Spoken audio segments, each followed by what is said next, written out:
Good evening, everybody. One of my favorite things to do is to talk into a microphone, so bear with me if it goes in and out. We apologize for the smallish screen. We thought we were going to have access to a larger one, but if people need to move forward, I think we can squeeze in a little bit closer to see better. Mostly, it's just bullet points with some pictures, so it should work out okay. Everything that we really need to tell you, we're going to tell you. You don't have to read it. A couple of housekeeping things. Bathrooms, if you're unaware, are just right outside the door. The other thing I want to tell you is we're not going to have all of the answers for you tonight. Really, the purpose of this meeting is for you to give us feedback about what you need to see in the environmental documentation, as well as for us to give you information about where we are in that process and what the water system project and what the wastewater system project really looks like. So that's kind of the objective of the meeting. I want to let Val introduce her team because they've been working hard on this for years. Shall I just go ahead with the plans with the questions? Okay, please make sure before you leave that you have signed in. We'd really appreciate that. And then there is a column, I believe, on the sign-in sheet that says whether or not you are a parcel owner in the zones. And if you're not sure, we have 2 maps up there for you to find your parcels. Okay, so basically the team that has been working on this from your community is me, Val, Kathleen McKenna, and Joy Andrews. You guys don't want to stand up? Stand up. Okay, thank you. Okay, and in a second. We started in 2014. We're 4 years into this process. 4 years have gone by since we started. So we're now at the end of the planning process, and that is why we're doing a notice of preparation, which means that we're making up the environmental review. So this is the point at which we solicit input from you. And then we can proceed to make our first draft of the report. So that's the point. That's why you're here. If there's a misconception that we are voting tonight, it's got something to do with the November ballot. That's not the case. We're not voting. I'll explain in just a minute what's going to happen. Okay, we do have a steering committee, the Boonville planners, that over 2 years has been giving input. Is anybody brave enough to stand up from the Boonville planners? Come on, you can do it. Where's Sunny, Dad? Okay, Dawn and Sunny are here. Okay, great. Also, would you name the planners? I can try. That's going to take me a while to retrieve that from my memory. There's a dozen. How about if we put that in the ADA? Okay, so this is our team. This are the engineers that we've hired. Justin Witt is spearheading the environmental review. Dave Coleman is our project manager for sewer. And Jack Losey is drinking water. We also have Jesse from the planning department here. And I think Trey Strickland is coming from the health department. So that'd be great. We do not have the state water board financial people here because they do not attend environmental review meetings. This is not the point at which you're going to meet them. You're going to meet them later. You're going to meet them when we start talking about costs. And that's not tonight. Okay, costs is not tonight. Because we have to get to the design phase, which will allow us to come up with the actual complete minion. That's my husband. We have to go into the design phase where you come up with the actual nuts and bolts. Is that correct? Okay, and then once they actually know exactly what the project will cost, then we can put it out. Then we work with the state, and the state comes in and helps us develop a rate letter. That's the thing that I'm going to put it in quote marks, vote on. At some point, you will be getting a rate letter. I hope it's before the end of next year.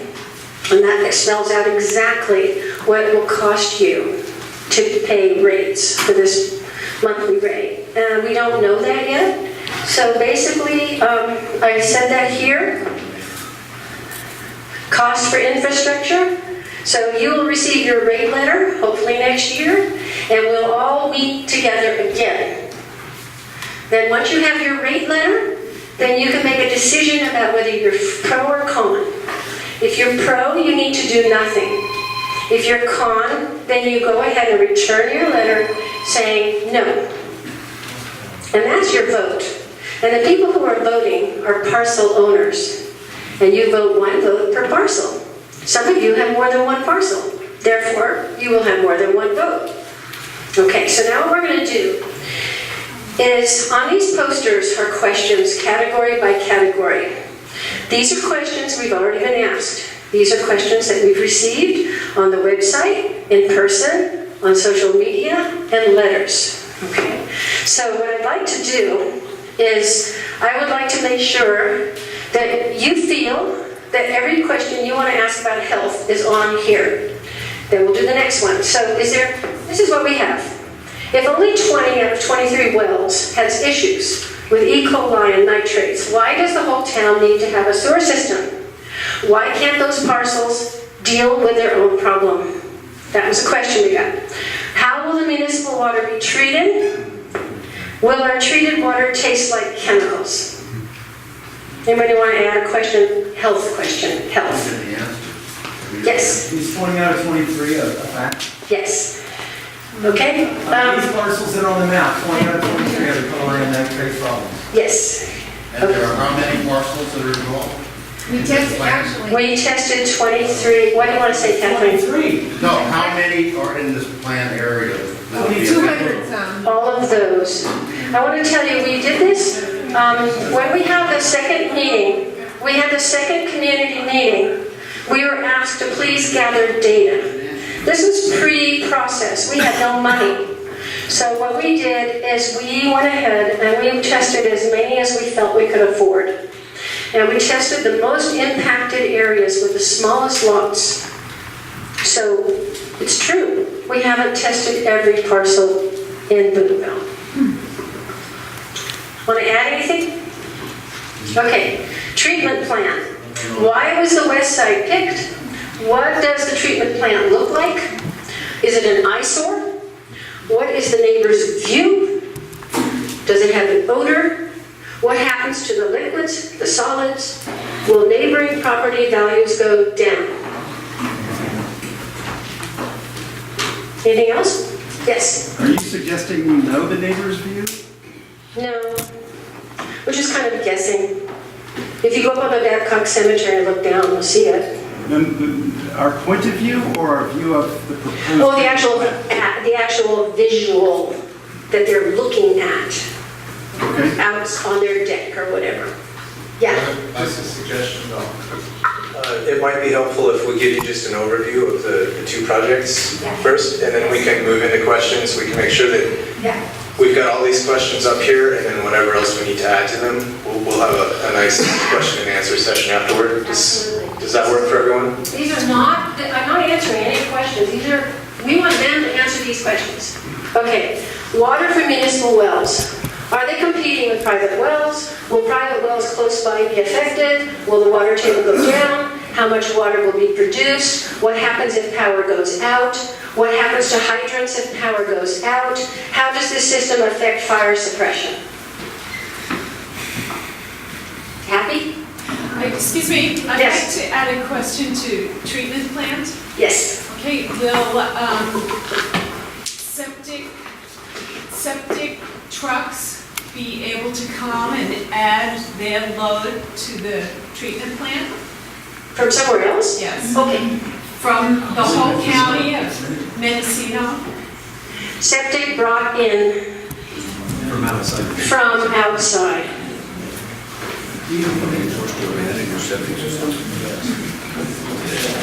Okay?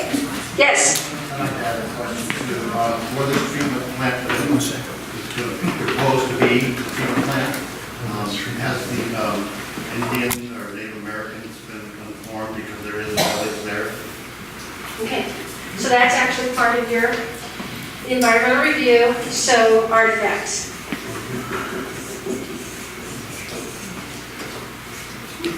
Okay, moving on. Gotta be fast. We did that one. Anybody want to add? Okay. You have more time later. This isn't your last shot. Okay. Disruption, construction. How long? How bad? Access to businesses during construction. What's the impact of that?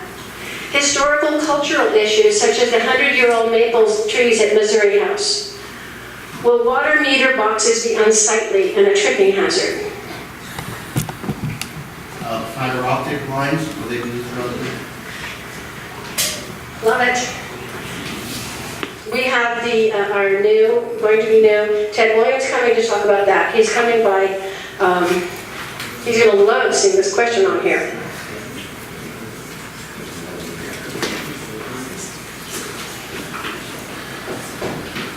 Okay, last one, future development. How will having water sewer affect development?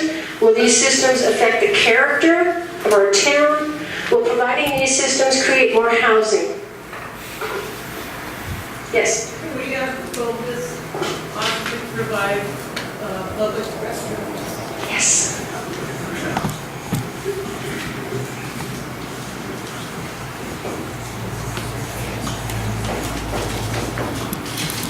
Will the well systems and septic systems we have on the properties that we paid into and own now be legally stopped from use, taken from us? Okay, well, let's put it on here. Where is that?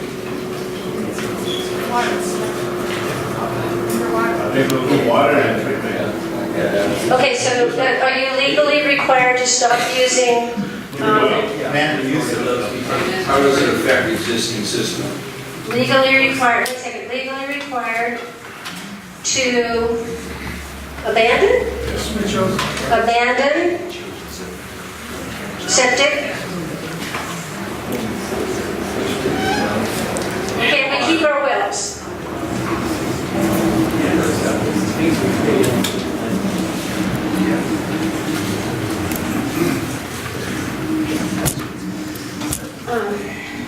Can we keep?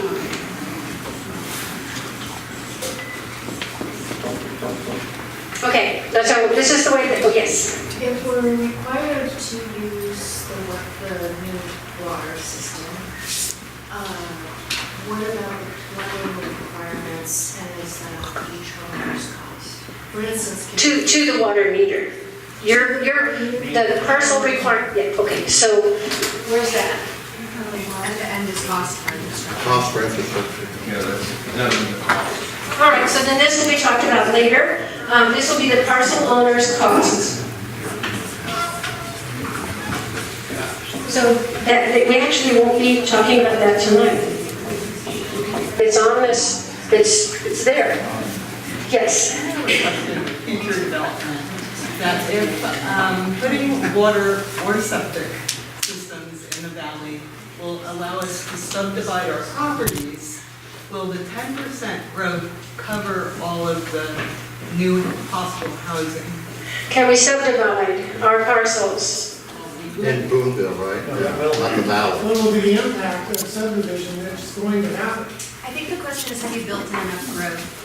Yes, so we'll explain about that 10%, because how can we use our 10%? Can we hook up all the empty parcels?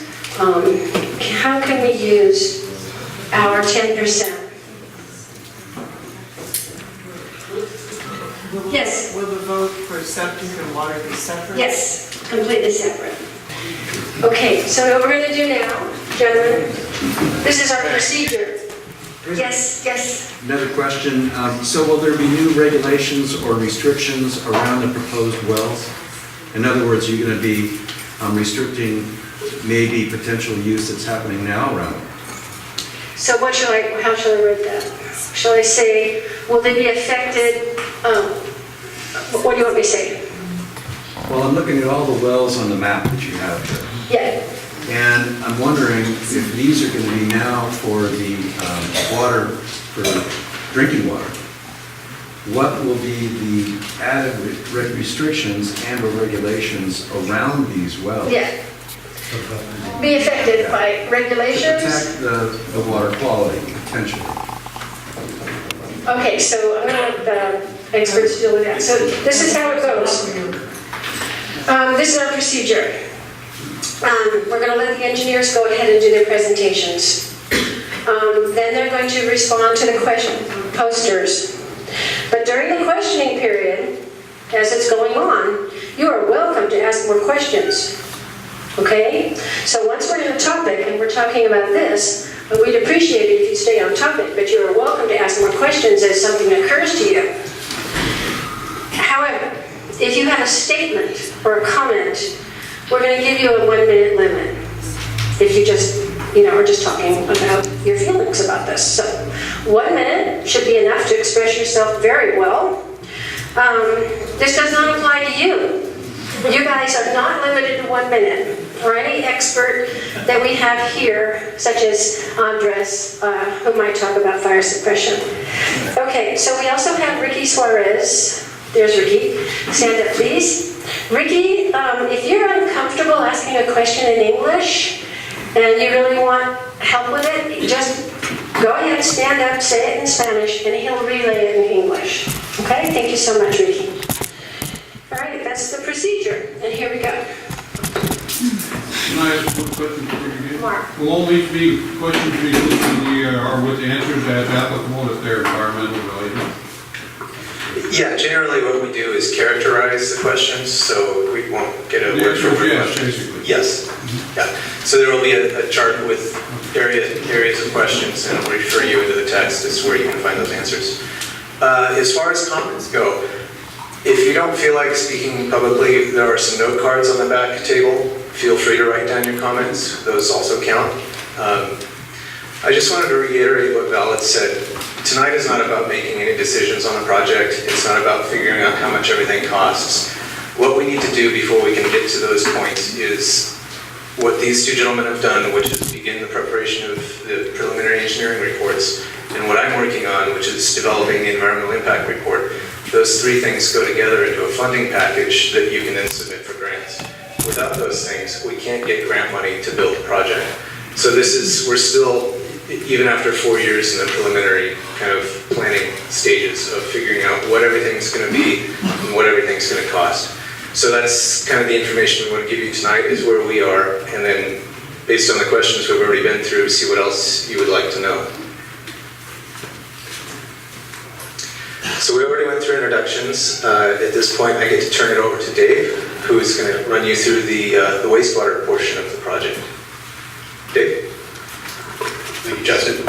I'm David Coleman with Rel Jane Race, and what Jack and I are going to do is explain the scope of the projects that are being conceptualized, so that you know the geographic nature of the service areas and the facilities that would be included in the projects if they went forward.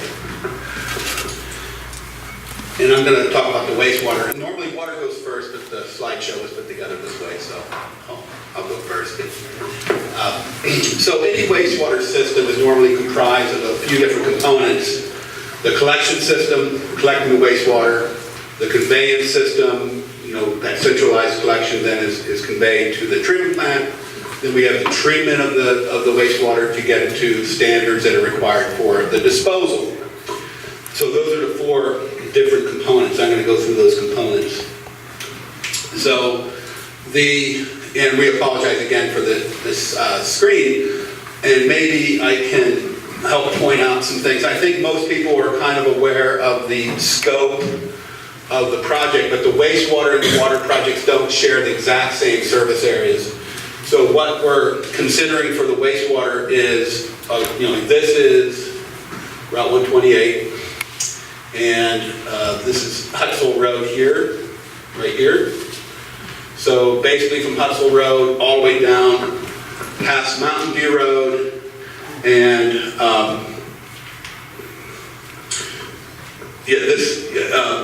and including parcels on both sides of the highway, but also including the fairgrounds, everything on the highway side of the creek at the fairgrounds, and we added an area off of Lambert Lane as well.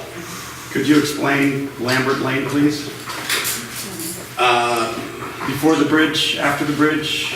Lambert Lane including the bridge, going across the bridge. Which bridge? The first bridge. First bridge. Okay. The first bridge, okay. And stopping at the second bridge. And stopping at the second bridge. Thank you, Bob. Okay. And this drawing also shows the proposed location of the treatment, storage, and disposal area. Could you explain how you came to that site and location? Sure.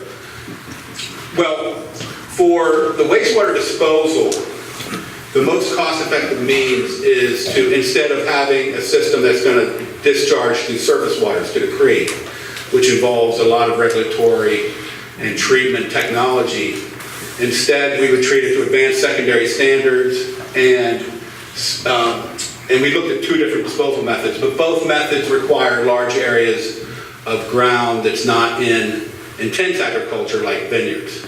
So this is a hayfield, it's the Osti field, and it would then be, the disposal would be using beneficial use, so that water would be irrigating the hayfield and increasing the production of hay on that field. So it was a convenient area, an area convenient to the collection system, and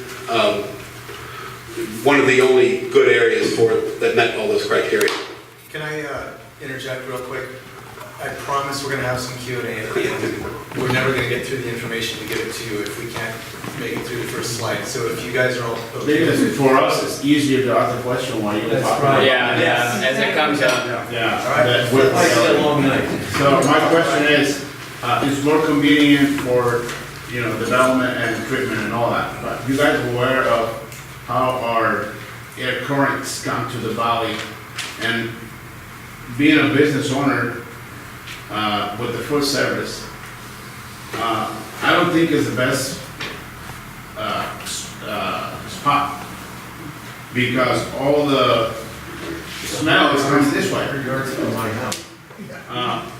So it might be cost efficient and all that, but what about, the whole town is on this side? Dave, you want to talk about orders? Can you make any guarantees that it's gonna work once you put that thing in? And it costs $30 million? So odor concerns, yes. One of the treatment systems that we had looked at, we normally look at for these types of projects, is a facultative or aerated treatment ponds.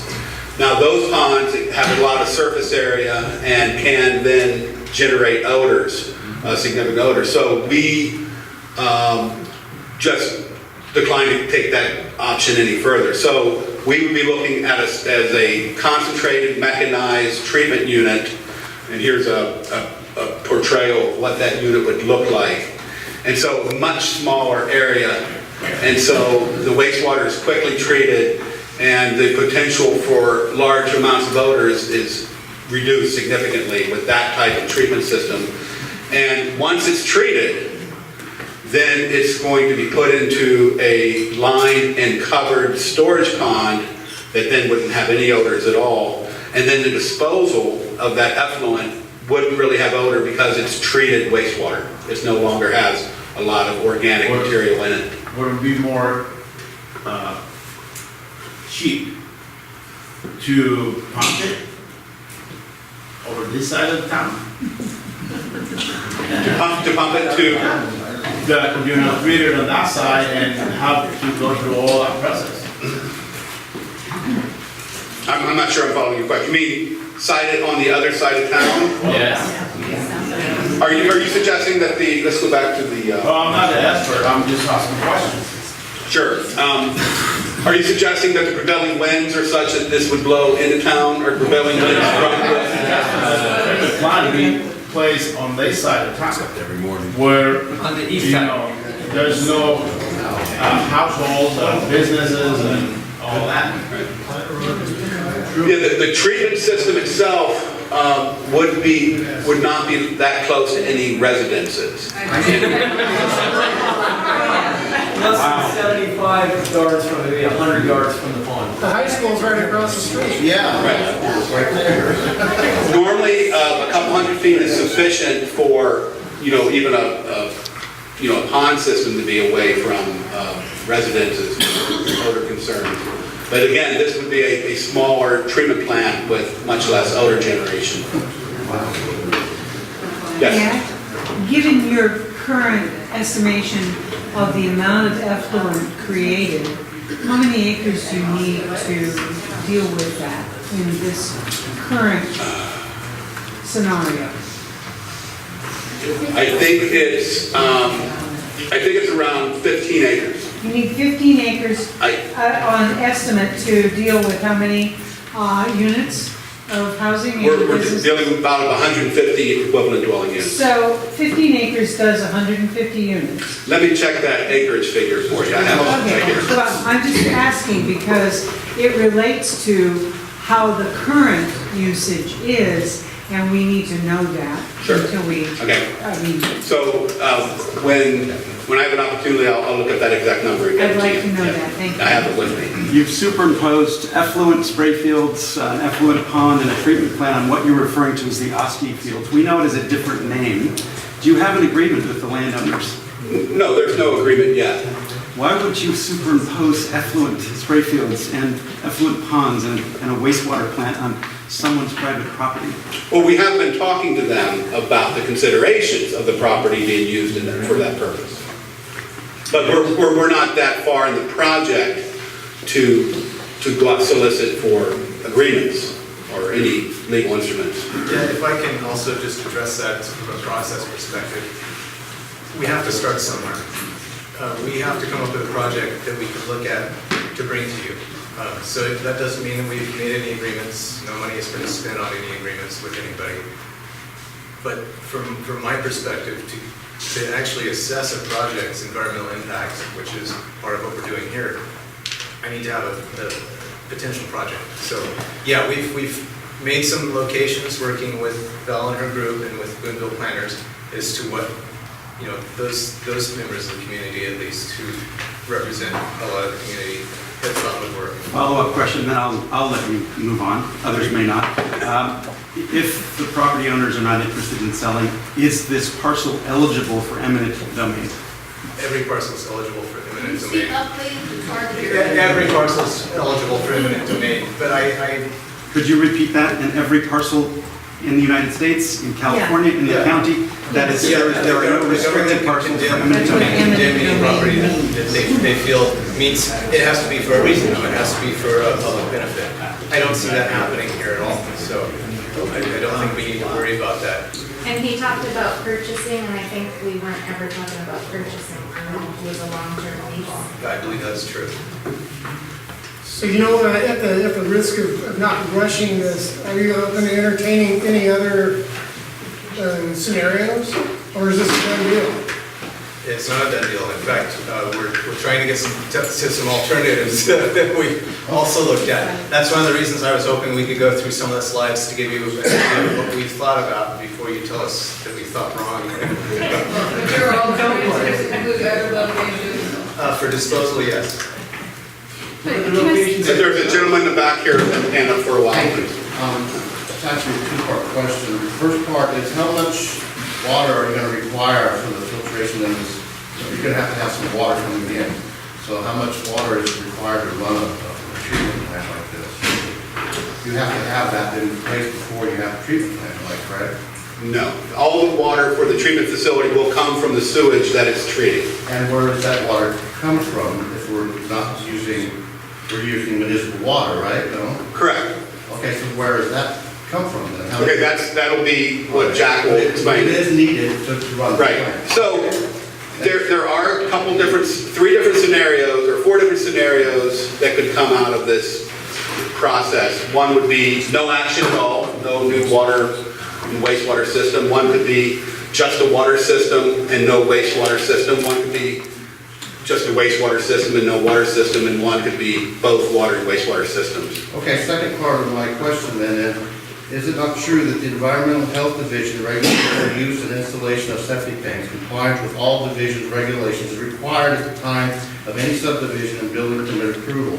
No significant adverse effects from the use of septic tanks will occur if all regulations are applied and enforced. Therefore, if we have contaminated wells with bad septic systems on it, if they are compliant with the regulations and it is enforced, then it is true that no significant adverse effects will become of this if they straighten up their act. Those people that tested, they're the ones that are the ones that have to be taking care of their water, right? That's what the law says, right? Okay, let me clarify a couple things to answer your question. One is, before when Val was talking about the results of the testing, there were 23 wells that were tested in the community. 20 had issues with E. coli and nitrates.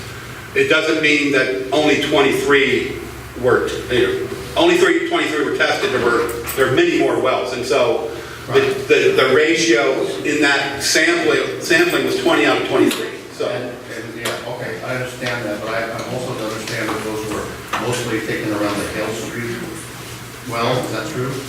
The majority of those tests were taken there? Half of them were, and half of them were down on 128 near Mountain View. And yet the middle of the area that we're going to take all the sewage and water from didn't get tested. Is that correct? Only 23 parcels were tested. Right. So how many other parcels are in this area then? There are about 250. Okay, so, yeah. We're looking at about 150 for the wastewater system Yeah, service area. we had to pay this. But My question is going back to my question, Yes. and that is, this is an option. You asked for if there was any other option or any kind of other way to, yes, take care of the septic systems that are now the problem. Right. Of those 23, because if they comply, we no longer have a septic and contaminated water problem. Right. Okay? Now, one difficulty is that the contamination coming from failed septic systems and leach fields is not limited to the property boundaries and what is generated. So one property could contaminate the drinking water of a dozen. Because of the nature of the aquifer in town, it's fairly shallow. So then they're responsible to clean up that themselves. Right, now, but what would likely be found if every single well was tested, if every single septic system was evaluated, we would find that the majority are not in compliance with code and are contaminating the aquifer. So let's test them all. Let's do it. Let's not just likely and guess. Let's do it. Are you gonna pay for it?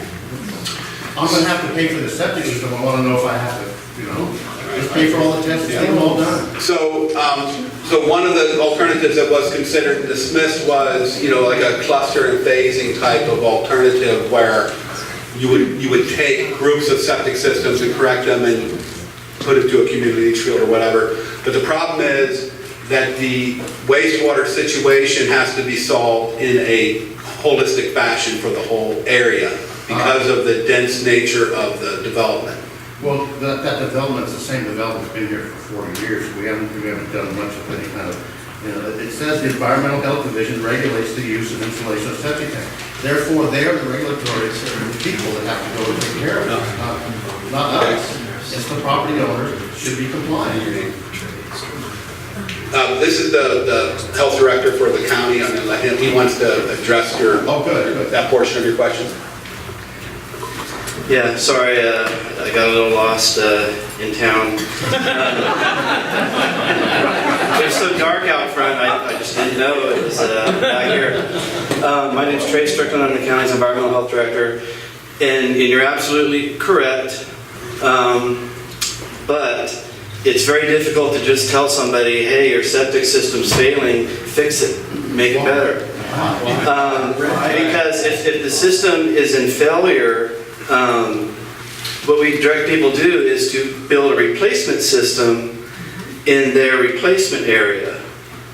But if the system's been in the ground for so long that it wasn't done to the current standards, there's not a replacement system. There's not a replacement area available for a replacement system.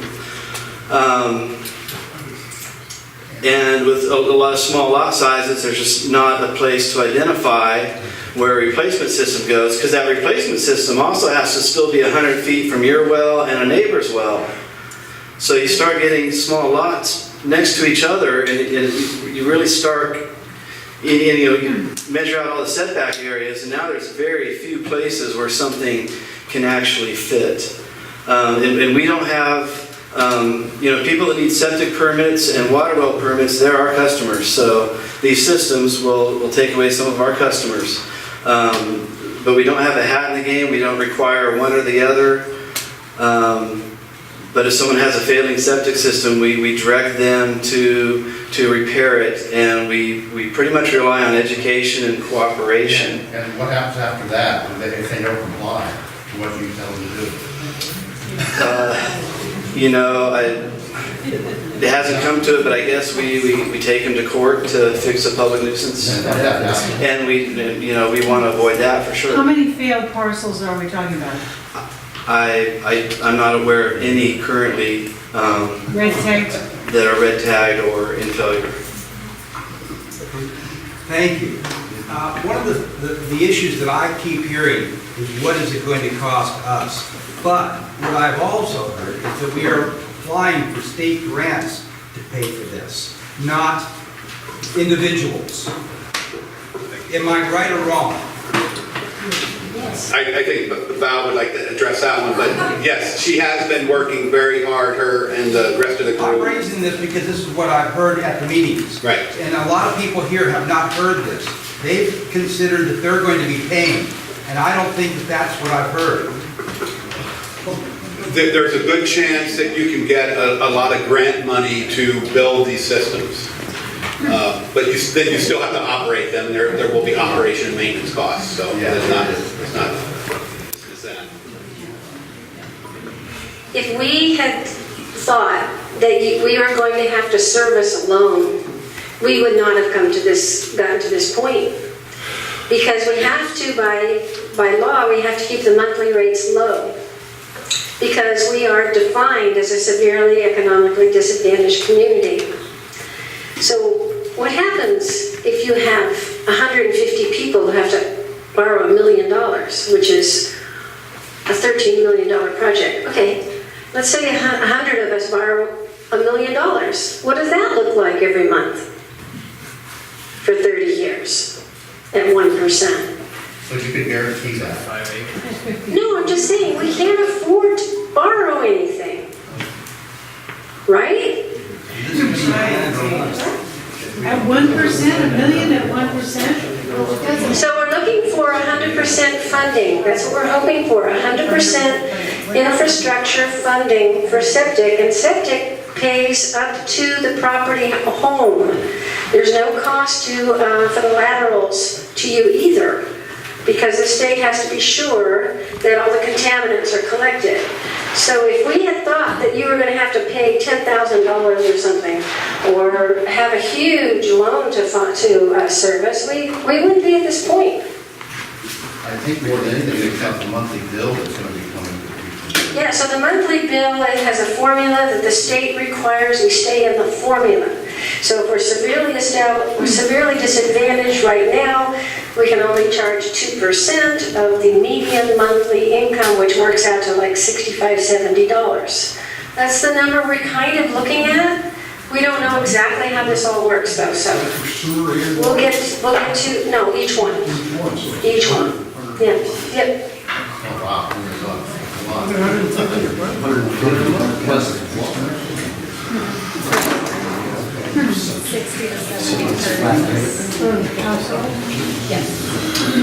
So I'll proceed. Okay, one more question. The facilities that you're offering us, what are they compatible to the same thing as the city of Ukiah is operating? Okay, that's a good question. That's a good segue into the more description about the facilities that we're contemplating here. So the collection system, we looked at different alternatives like gravity sewers and pressure sewers with grinder pumps, or a step system, which stands for septic tank effluent pumping. And I think if you're asking about collection system in Ukiah. Well, what I'm saying is that the one in Ukiah stinks really bad. I used to work at the MTA bus terminal there, putting signs and stuff on their buses, and it stinks so bad in there during summertime that the employees, so their system's not working. Right. So the wastewater, 2,000 feet away from their plant.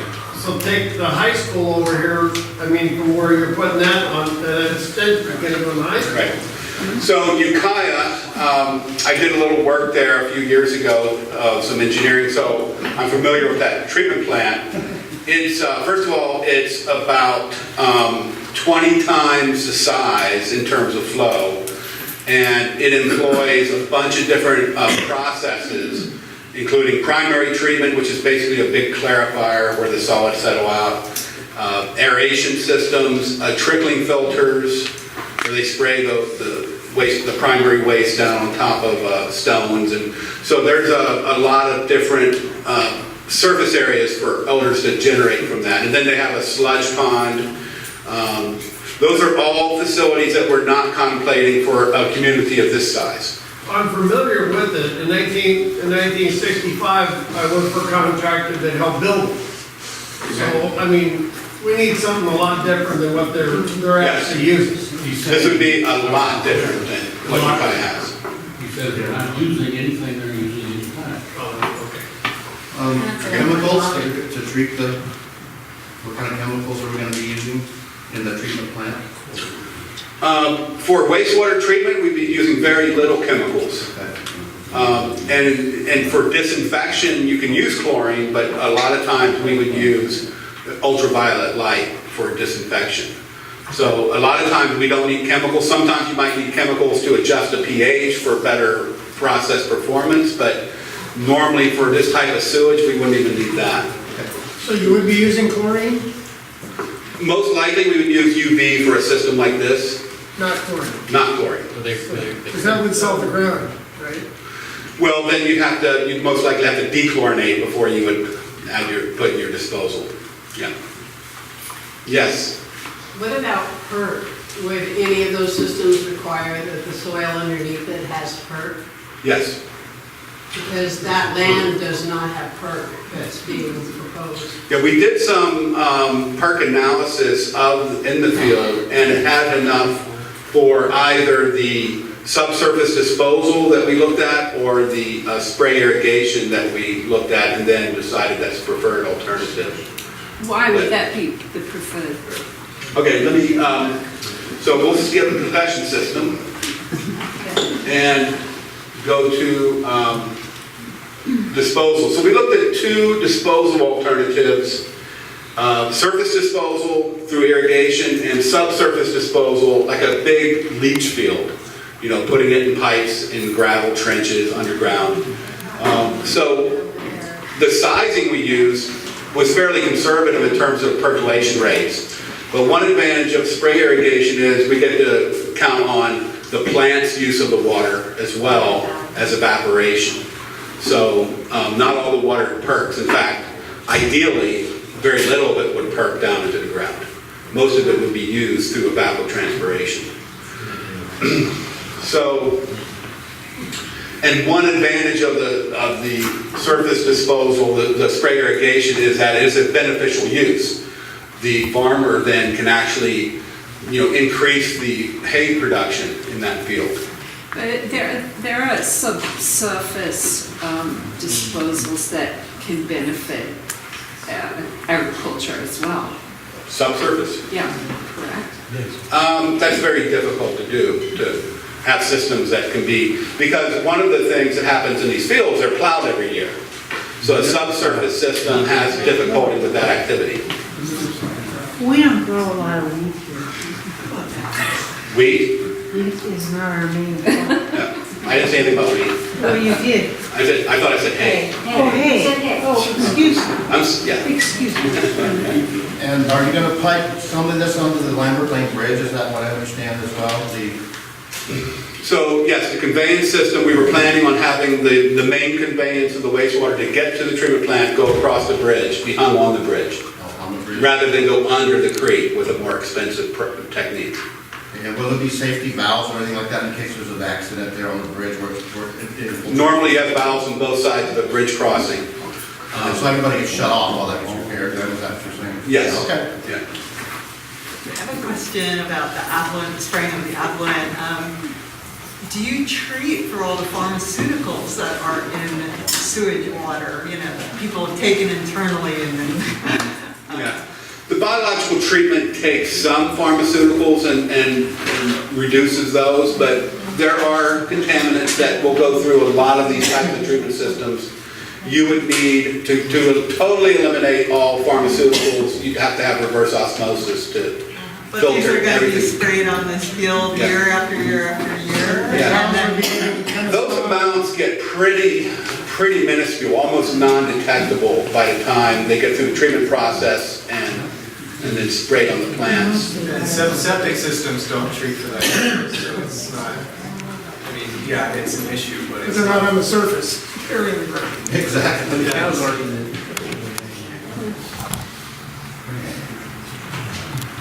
Did I answer your question about the pharmaceuticals? yeah, so I'm wondering, there's the creek right there, Anderson Valley Creek, and when it rains in the wintertime, and, this won't evaporate Okay, off. well, let me explain that. Let's go to the next slide, I think. Yeah, here's an overview of the conceptual layout we had for the treatment disposal system.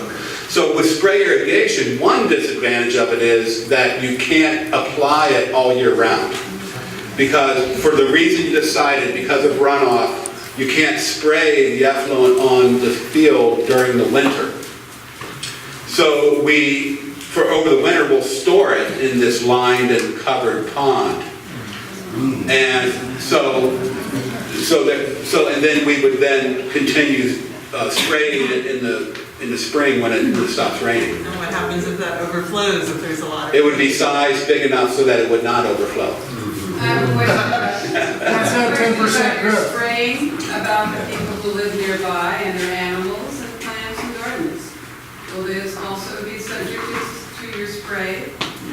The spray would be limited to the field itself. How do you know that when there's a wind or a breeze or whatever? So I think the operator of the system would keep wind in mind when they decide which part of the field to spray in. It sounds really iffy. It's actually one of the operating permit requirements. Yeah, it You're not sounds allowed to- really iffy and like more smoke and mirrors. Thank you. So who pays the operator all year long? And how many operators do you need? This size facility would have a contract operator that would be part-time at this facility. That would be generated from the fees for using the system. Correct. So in other words, then you would have to mandate that everybody around connect to it so that you could generate enough money to pay for this guy. Well, there is an economy of scale, and yes, normally wastewater systems require connection so that, well, in this case, for this community, so that the groundwater situation is taken care of, and also to generate a necessary amount of revenue. So basically it would start out at about $70 a month and then go up as costs went up. I think Val might discuss some of the costs, I think that's or what the user costs that she's looked at so far. So this type of plant does not need a full-time operator, as you're saying? Correct. Oh, wow. We're talking about storage over the winter. Now, when the spring comes, how do you decide how much water that overload to the user with its, producing daily? So, will that be a problem, over like 3 or 4 years, storage? The storage would be seasonal, so it would be just over the winter. I know, but when the summer comes, it's time to get rid of it, right? Right. You still have a system which is running, so it's obviously more water coming in. So is the spray field size so that during the summer, you're treating and spraying the amount of wastewater coming in every day, in addition to emptying that reservoir that was filling over the winter? Wow, I'm not sure about that one. I mean, it's So too long, we take that into account when we size this. And so the spray field would be designed in such a way that you wouldn't spray the whole thing at one time. You'd be spraying one sections and rotating it and working that in with your operation of your fields. And Yeah, we go around and around, but we end up in the same spot. We'll have to deal with that wastewater sitting right there, right on our airway, We just have to deal with it daily, and it's just not I don't think it's the best spot. Are there alternatives available that don't require storage ponds? A storage pond alternative? Isn't there an alternative technology available that does not require a storage pond? So the subsurface system would not require a storage pond because you can apply subsurface disposal year-round. So we wouldn't need a storage pond there. Now, one thing about this particular storage pond in this situation, because of its proximity to the airport, it would be required to be covered. So it would not attract waterfowl, which could be in danger of the aircraft. So this would be a covered pond. So there wouldn't be any, odors from it or other potential dangers of having a pond there. Let me just add one other thing to that. One of the problems, I shouldn't say one of the problems, but one of the challenges for the engineers, I'm not an engineer, so I do the environmental side, but for them, they get all these regulatory constraints also. So you asked, can you just discharge it to the stream? The Regional Water Quality Control Board district that we live in, the North Coast region, we're down in Santa Rosa, but we're actually in the same water region as you guys. They have in their basin plan a discharge prohibition, so you cannot discharge wastewater to any water body during the summer months. So no matter what you do with wastewater, you have to store it somehow. I wasn't talking about discharging to the stream, I'm talking about subsurface somewhere else, which it has no negative impact to the eye or to the nose. To address the odor thing with speaking just purely to the discharge of what we're calling effluent here, there is no odor to it. It's treated to a secondary level. I'm not talking about what goes on right here. I'm talking about the water that comes out of here and goes into the pond. There's no odor associated with that. It's considered clean water that you can then use beneficially to irrigate. You can put it into toilets for flushing. If you treat it to tertiary levels, which requires just a little bit additional, you can actually put it in swimming pools. So it's not, people say it's wastewater, but once it gets to secondary and tertiary levels of treatment, it's actually, the state would prefer that it be put to beneficial reuse, which is like irrigating. The town of Windsor and a lot of other areas down in Santa Rosa that have larger communities that have the same problem of what do we do with this wastewater, actually use it for vineyard irrigation. But we smell that. Okay. We do. It's just a fact. Okay. And in fact, this wastewater would be required to be treated to advanced secondary units limits because the state would want, whether we're doing spray irrigation or subsurface disposal, they would want nitrogen removal. And we would be using a technology that, we would be using a membrane bioreactor for that treatment system, that one slide with the treatment tank. This is a system that uses microfiber filters to remove the solids from the wastewater. So it would be, almost tertiary levels as opposed to you might be thinking of a lot of wineries will use, their wastewater, their processed wastewater will use facultative treatment ponds, and then they'll spray that secondary effluent or that pond effluent. That effluent would have a lot more organics in it, so it would have some musty odor to it. But this would be a much cleaner water. What happens to the solids? Good question. The solids, I think do we have a slide on that? Yeah, we just started trying. Oh, okay. So for a facility this size, it's most likely most economical to truck away those solids. And in fact, we probably truck them away as a sludge rather than dewatering them into a solid. So we would be trucking them to Willits or Santa Rosa or somewhere else. And because there wouldn't be a whole lot of truckloads per year associated with a system this size. And that's based on a 10% growth over what you have now? Yeah, sure. So what happens when we're 200% of what we have now? We build another pond? You get to go through this process again, yeah. Can we use this sludge agriculturally? You could, and you could, but the economy of scale may not be there for a system this size. A lot of, larger communities will dewater the sludge on site and then use those solids, apply them to fields.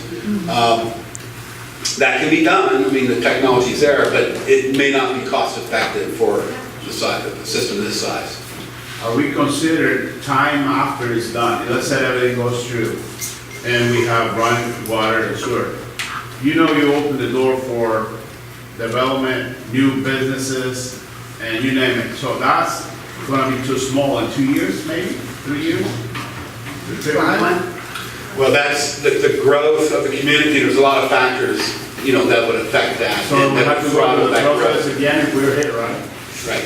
So if a large developer came in and wanted to put in a big subdivision or a big hotel or a resort of some kind, they would foot the bill for the expansion of the treatment plant to facilitate their development.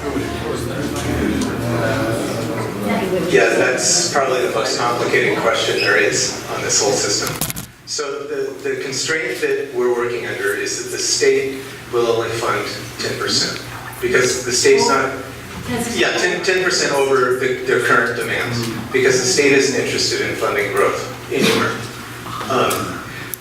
So when you kind of look into the future, you look into the Mendocino County Planning Department, and you end up with the zoning code and the general plan elements that kind of indicate what is an acceptable use on which parcel. And like Dave said, if a large developer came in and wanted to put in whatever, they'd have to go through the planning department, first of all, to get the planning permits, the use permits for it. And they'd also have to see if there's wastewater and water capacity available within that 10% allotment. Generally, for any large development, that's not going to happen. So if they were really hell-bent on developing, they would have to approach the Community Services District with a plan to expand the treatment plant. That really would require a lot of input from the county, a lot of input from the Community Services District, as well as another CEQA process to determine whether or not there would be environmental impacts associated with that. Yeah, and it's really, I know that in a lot of the small communities, I live in Cloverdale, it's a small community too. A lot of people want to see the place grow. A lot of people want to bring in some tourism. No. I'm not saying, let me finish, please. And a lot of people like it the way it is. A lot of people would even like it maybe even a little smaller. I lived in Healdsburg for a while, 16 years. I had to get out of there because of the tourists. I just couldn't handle it anymore. So I understand a lot of the issues. Mine were a little bit larger in scale, but not a whole lot. So it's incumbent on the county in a lot of ways to kind of balance those needs through the general plan and through the zoning ordinances. And those are things that, for them to change them, it's a huge undertaking by the Board of Supervisors. They have community meetings in every community. They have to go through their own CEQA process to do that. So pretty much for anything to be developed, it's probably already been thought about by somebody, and they've said, no way, that costs way too much money. What it may allow to happen is right now, it costs a lot more. It costs a lot of money. But once the system is in, like again, I said, the door is open for big investors. But it's only open, it's only open within that 10%. If you want to go, if somebody comes in and wants to develop over that with maybe a Hotel Healdsburg up here, right? I realistically think there are enough challenges in that it's not a slam dunk. What it does is it allows you guys to correct the water quality problems that you have for drinking water, correct the septic problems for those people that don't have parcels big enough to expand or to repair. It allows places like the brewery and the fairgrounds and the healthcare center and the 2 schools to not have to treat their own water with their own water treatment plants and have permits for those things. It allows you collectively to deal with that issue. Well, sure. But the state's enforcement of it. Well, it wasn't necessarily enforcement. It was there's rooms around here where your carrying capacity is not being considered. I agree, and that, you'll find that all over the United States of America. Unfortunately, modern planning policies and modern health codes weren't around when Boonville started building. They are now. They are. So do we tear down half these houses so that we can expand the lots? Maybe that's where the money should go. Well, that's a government taking this question, and that's entirely different. If you want to lead that charge. Sure. Thank you. My name is Jesse Davis. I'm the senior planner with the County of Mendocino. I've seen a number of your faces before at the counter here in Ukiah or in our Fort Bragg office. Ultimately, to address your question, 10% is the limited cap in which expansion is to occur. And the water district would have a lot of authority with regards to issuing those connections and hookups. Justin's absolutely right. Those connections and hookups are going to be limited in residential in scale. Large-scale development ultimately is going to take a discretionary review in addition to whatever work we do here. So any large use permit or rezone or even a subdivision would still require a discretionary review independent through CEQA. So ultimately, those questions about large-scale development, I think, are ultimately going to be addressed through our discretionary review process. And some of the questions that we have on our board here, with regards to community character and things like that, I'm happy to address sort of as we get past, the wastewater treatment portion of this and the water portion, because it's an important part about community character and your sense of place and preserving that sense of place here in Boonville. And so there are ways that we can advise the county government through municipal advisory councils and other processes to ensure that the voice of your community is heard through that process. So again, discretionary review is required for subdivisions, it's required for rezones, and it's required for use permits. So those projects are going to be evaluated independently when they come to the development table for conversation. So I would keep that in mind with regards to the 10% cap in terms of who we're really looking to serve potentially with this system. I have a question real quick. Isn't the character of the valley is a Franciscan formation, right? It's a variability of groundwater capacity of alluvial terrace deposit. And should we assume that dependable groundwater supplies may not exist? Is that true? That's one of the problems that's been a challenge. We've had a geomorphologist, hydrogeomorphologist out to study it. He's identified some areas